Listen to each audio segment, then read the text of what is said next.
salut tout le monde, c'est Xenix et aujourd'hui on se retrouve pour une toute nouvelle vidéo guide car je sais que vous aimez ce genre de vidéo. Mais cette fois-ci, au lieu de se concentrer sur un mode, nous allons nous concentrer sur un brawler. Car oui, aujourd'hui, comme vous avez pu le voir au titre et à la miniature, nous allons parler de Spike. Mais avant que vous quittiez cette vidéo car vous n'avez pas ce brawler, dites-vous que ceci vous servira tout de même maintenant afin de donner un maximum de conseils à vos mates et aussi à l'avenir quand vous le débloquerez, alors ne quittez pas maintenant.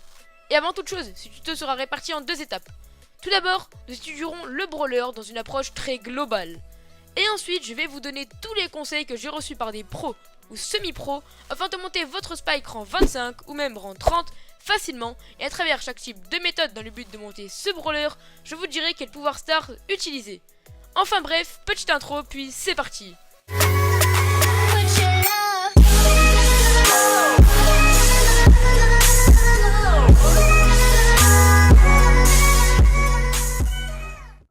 Tout d'abord, présentons-le globalement.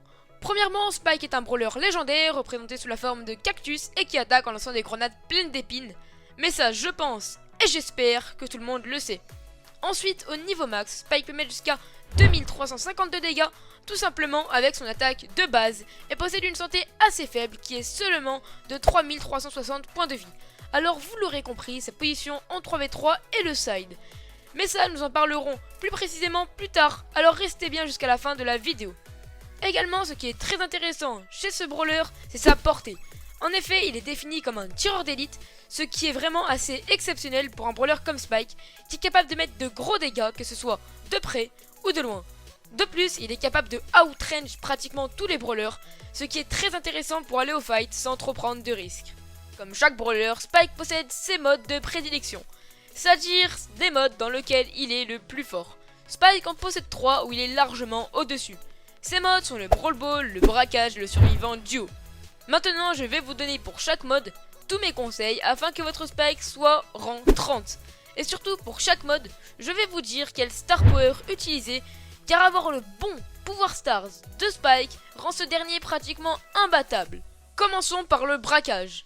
Dans ce mode, Spike doit tenir un rôle de side, c'est-à-dire qu'il doit se trouver soit à droite de la compo, soit à gauche, mais surtout pas au milieu. Il doit à la fois rentrer un maximum de dégâts tout en aidant à la défense.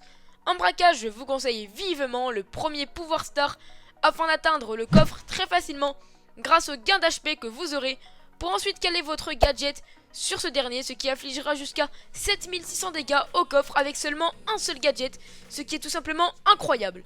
Pour maîtriser Spike en braquage, c'est assez facile, il faut que vous gardez votre side en gardant une portée sur laquelle votre opposant ne pourra pas vous attaquer. Une fois que vous éliminerez votre adversaire direct, vous tenterez de mettre quelques dégâts au coffre tout en restant safe, c'est-à-dire éviter un maximum de mourir. Le but n'est pas de se jeter sur le coffre à l'aveugle, mais au contraire, d'attendre intelligemment le bon moment afin de ne pas pénaliser votre équipe. Ensuite, place au second mode, le Brawl Ball. Dans ce mode, vous occuperez bien évidemment la place de side. Spike sera jouable dans toutes les maps. Vous devrez jouer très agressif afin que l'équipe adverse soit le plus souvent possible en infériorité numérique. Car vous devez le savoir si vous avez regardé les Worlds par exemple, le moindre kill en Brawl Ball est capable de renverser la game. C'est pour ceci que je vous conseille le pouvoir star balle courbe en Brawl Ball, car il vous permettra d'avoir une plus grande portée, de toucher plus souvent, donc d'empêcher votre adversaire de régénérer et ainsi le tuer facilement. Je vous rappelle toutefois qu'être agressif ne signifie pas se suicider, mais plutôt mettre un maximum de pression aux joueurs en face de vous. Dites-vous que si vous mourrez avec Spike, ce sera très embêtant, car vous serez certainement la personne qui met le plus de dégâts, car oui, c'est un peu vous, voilà, le DPS de la team. Et maintenant, place au dernier mode, et c'est celui que je maîtrise le mieux, vous l'avez deviné, c'est le survivant duo. Dans certaines maps, Spike est vraiment très fort, et je vais vous dire lesquelles. En fait, c'est très simple, c'est les maps avec des robots. Alors là, voilà, peut-être que vous vous demandez pourquoi, mais dites-vous voilà que péter les robots avec Spike, c'est extrêmement facile avec votre gadget. En plus, si vous avez un brawler comme Max, la win est assurée. Car vous détruirez les robots en 2 secondes, donc à force d'accumuler les power cubes, vous serez pratiquement invincible. Hormis si vous possédez 2 de QI, mais je ne le pense pas.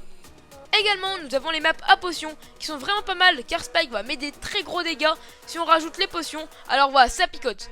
Et pour le duo, je vous conseille les balles courbes, grâce au gain de distance qui vous permettra un meilleur contrôle de zone, car voilà, c'est la base du duo. Enfin bref, si je devais voir résumer tous les conseils en une seule phrase, c'est très compliqué, mais je dirais voilà, qu'avec Spike, il faut surtout être très agressif, en vous aidant de votre grosse portée que vous pouvez accumuler grâce au Star Power balles courbes.